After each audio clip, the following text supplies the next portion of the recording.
네, 안녕하세요. 화요일의 남자 이상화 세무사입니다. 자, 오늘의 가지고 온 내용은 상속세와 관련한 내용인데요.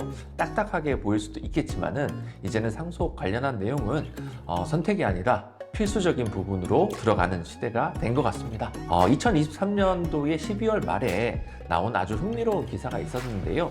이 기사 내용을 소개해 드린 다음에 이 부분과 관련해서 어떤 부분을 전략을 잘 수립하면 세금을 아낄 수 있고 좋은 방향으로 설정할 수 있는지에 대해서 시간을 가지려고 합니다.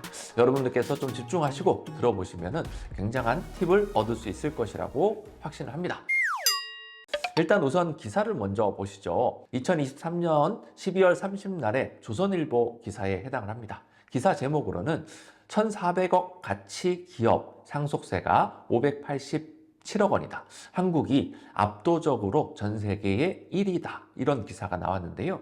1,400억 가치의 기업을 자녀에게 물려준다라고 했었을 때 전 세계 주요 국가에서는 얼마의 상속세를 낼까라는 화두를 던지면서 기사가 진행되고 있고요.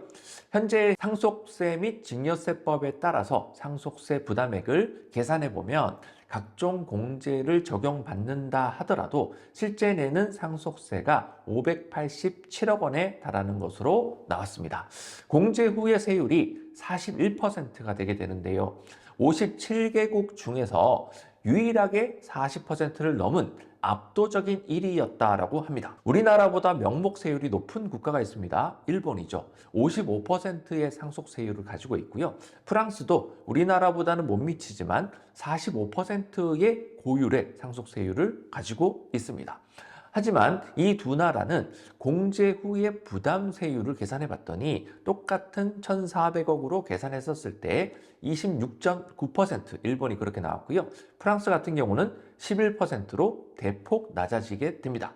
그 이유를 살펴보면요. 우리나라보다 가업승계에 대한 세제 특례 제도가 더 발달한 영향이 일단 첫 번째로 보이는 부분이 있고요. 여기에 더해서 가업상속공제 활용 건수도 한국의 경우에는 1년에 100건 정도의 수준밖에 되지 않는다라는 부분이 좀 안타까운 현실에 해당한다. 이렇게 보여지고 있습니다. 여러 가지 제약들이 겹치면서 가업상속공제 제도를 적극적으로 활용하는 분위기가 아직 형성이 안 됐다라는 부분이 아쉬움으로 좀 남고 있고요. 물론 이 기사에서는 자산 가치가 1,400억 원인 회사를 가정해서 세부담을 계산한 케이스여서 이보다 규모가 작은 회사와 주식에 대한 상속세 부담세율을 계산하면 조금 차이는 날 수 있겠습니다만 우리나라의 최고세율은 30억을 넘어가는 부분에 대해서는 50%로 과세하기 때문에 범위를 조금 낮춘다 하더라도 아주 많은 차이는 나지 않기 때문에 이 기사에 대해서는 상당한 신빙성을 가지고 보면 되겠습니다. 우리나라의 상속세 계산 구조와 세율 구조에 비추어 보면은 다른 나라들에 비해서 다른 세목들에 비해서 세금 부담이 매우 커지는 것은 사실에 해당합니다. 물론 소득이 발생하거나 재산이 증가해서 세금을 내는 것은 우리나라 세금 구조상 당연히 내야 되는 납세 의무에 해당한다라고 치지만 약간의 행동의 변화를 통해서 우리가 부담하게 되는 세금의 종류를 대체하는 방법들을 통해서 전체적인 세금의 크기를 줄일 수 있다라면 어떨 것 같나요? 이렇게 생각을 해볼 수도 있겠습니다. 일식집에 가서 고급 회를 먹는 경우하고요. 바닷가 앞에 가서 회를 먹는 경우하고 똑같은 회를 드시지만은 상당한 차이 나는 부분을 지불하게 될 것입니다. 세금도 똑같다라는 부분인 거예요. 생애 전체적으로 봤었을 때에는 똑같은 세금을 내고 소득을 가져가는 것이 아니라 조금 다른 세목들로 대체해서 내게 되면은 국가에 내는 세금은 동일하게 내지만 걷어들이는 소득은 훨씬 더 증가시키는 방향으로 대체시킬 수 있다는 부분에 대해서 오늘 전략적인 계획을 잘 세우는 방향에 대해서 팁을 드리고자 합니다. 자, 만약에 대표님께서 일생 동안 법인을 운영해 놓고 읽어 놓으신 소득과 재산을 고스란히 그대로 가지고 있다가 상속을 통해서만 자녀에게 이전하는 케이스하고요. 지금 설명드릴 방법들을 적절하게 섞어서 다른 종류의 세금, 상속세 말고도 증여세, 양도세, 소득세, 배당소득세, 양도소득세 이런 세금으로 대체를 해서 세금을 내는 방법을 통해서 재산 이전을 한다라면 이런 플랜을 잘 실행한 대표님의 케이스는 다른 부분 세부담에 있어서 확실한 차이를 낼 수 있다는 부분을 유의하시길 바랍니다. 자, 전략을 이제 5가지 살펴보게 될 것인데요. 전략 첫 번째는 사전 증여를 활용하자라는 부분으로 들어가 보도록 하겠습니다. 부동산과 법인 주식 등은 시간이 지남에 따라서 그 가치가 상승하거나 상승할 가능성이 높은 자산들이다. 이렇게 볼 수 있는 부분인 거고요. 상승하는 자산들은 어떻게 해야 될까요? 사전 증여를 통해서 적극적으로 미리 이전하는 것들을 권해드리는 바입니다. 현금 같은 경우에는 증여를 하고 나면 증여받은 현금 중에 일부로 증여세를 또 납부하게 되기 때문에 상대적으로 편리한 측면은 있습니다만은 현금처럼 그 가치가 변함이 없거나 오히려 가치가 미래로 갈수록 떨어지는 자산을 사전 증여하게 될 경우에는 자산 이전의 효과의 극대성을 가지기가 힘들다. 그 부분은 많은 분들이 상식적으로 알고 있을 거예요. 그렇기 때문에 현물 자산의 미래 가치를 생각을 해서 상대적으로 낮은 가치일 때 증여를 통해서 자산 이전을 해놓는다라면 10년, 20년, 30년 후에 가치가 엄청나게 높아진 채로 상속되는 경우와 비교했었을 때 지금 현재의 훨씬 더 낮은 증여세율로 동일한 자산 이전의 효과를 기대해 볼 수가 있겠습니다.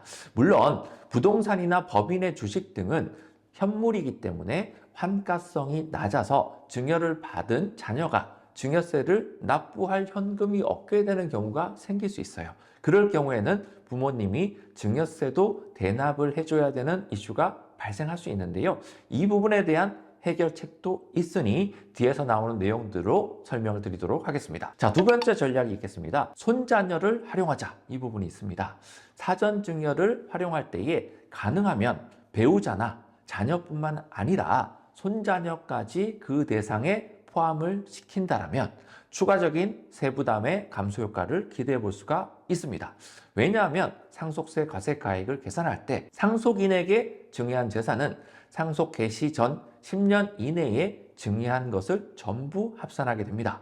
하지만 상속인이 아닌 자에게 사전 증여한 재산에 대해서는 상속 개시 전 5년 이내의 것만 합산하기 때문에 이를 잘 활용하면 상속세가 아닌 증여세만으로 세부담을 종결시킬 수 있다는 장점이 있습니다.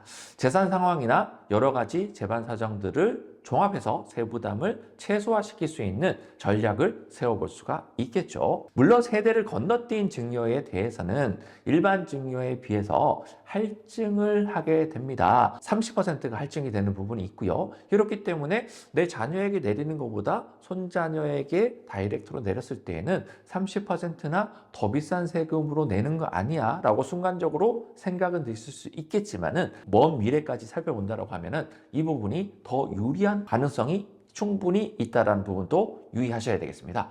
세부담 효과를 비교해 볼 때는요, 자녀로의 이전 시와 손자녀로서의 이전 시, 결국에는 자녀한테 한번 내리고 손자녀한테 또 내려가는 케이스에 재차 증여 시 발생하는 이중 세부담을 함께 고려해 봐야지 더 정확한 판단이 가능하다는 점도 체크 포인트로 살펴보셔야 되는 부분인 거고요.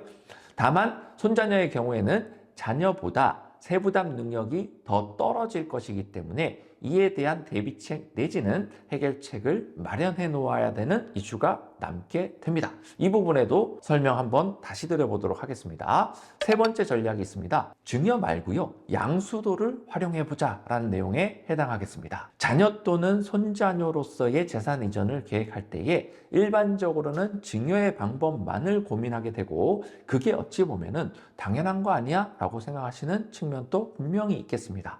하지만 타인으로부터 재산 이전 방식에는 증여만 있는 것이 아니라 양수도의 방식도 있다라는 부분을 이제는 인지하셔야 되겠습니다.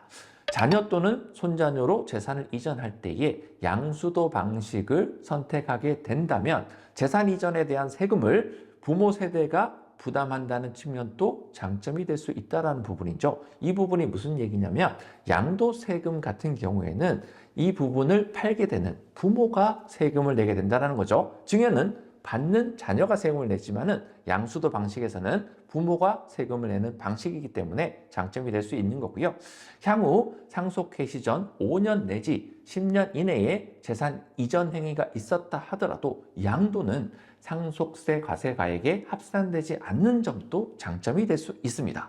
그리고 부모의 부동산을 자녀에게 갔죠. 그리고 자녀의 현금이 부모한테 왔죠. 그러면 그 부모의 현금 재산이 나중에 상속재산으로 내려가기 때문에 이 부분을 가지고 상속세 재원으로 활용하는 데 있어서도 유리한 측면에 들어가게 되겠습니다. 하지만 첫 번째로 살펴보아야 될 부분은 자녀 세대가 부모로부터 재산을 양수해 오기 위해서는 양도가액만큼의 현금이 필요하다는 점이 있고요. 두 번째로는 양수도 가액을 얼마로 책정해야 하는지에 따라서 세부담에 직접적인 차이를 가지고 올 수 있다는 점, 이 두 가지를 해결해야 되는 과제가 남게 됩니다. 각자 처해져 있는 상황에 따라서 굉장히 다양한 케이스를 뽑아낼 수 있는 부분인 거고요. 전략도 여러 가지로 나올 수 있기 때문에 최적의 방법을 찾기 위한 다양한 시각에서 접근과 노력이 필요하겠습니다. 자, 네 번째 방법을 설명해 드리고 있는데요.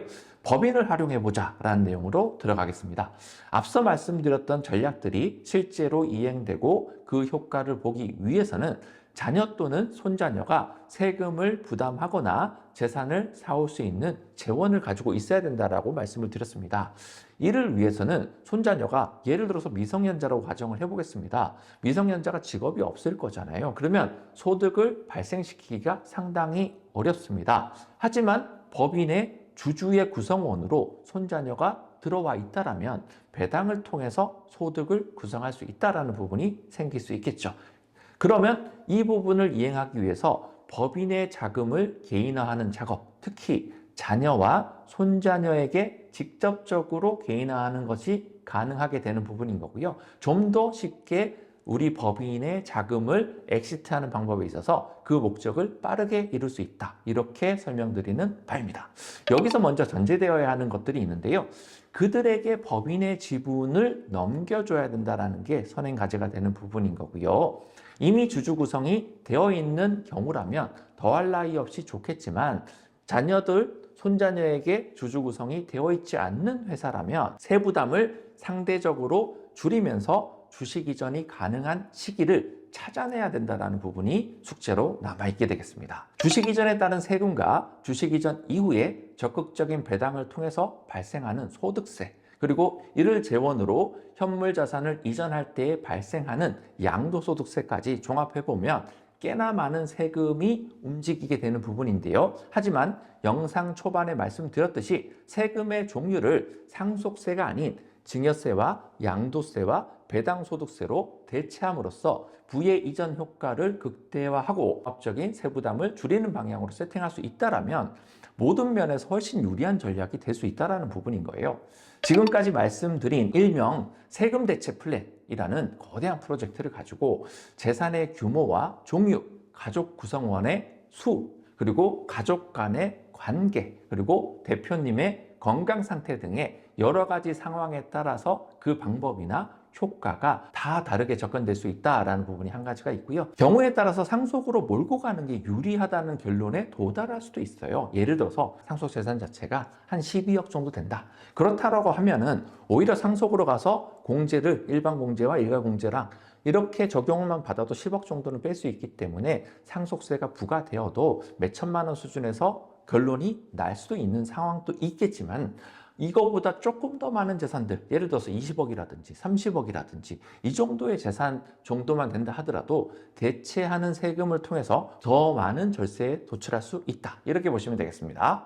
하지만 안정적인 사업 승계의 부의 이전과 그리고 세부담 최소화를 위해서 충분히 검토하고 고민해 봐야 되는 부분이 또 숙제로 남게 되겠습니다. 오늘 영상에서 다루지 않았지만 5번째 전략이 있다는 부분인 거죠. 가업승계 특례 제도가 현실적으로 활용 가능한지 여부하고요.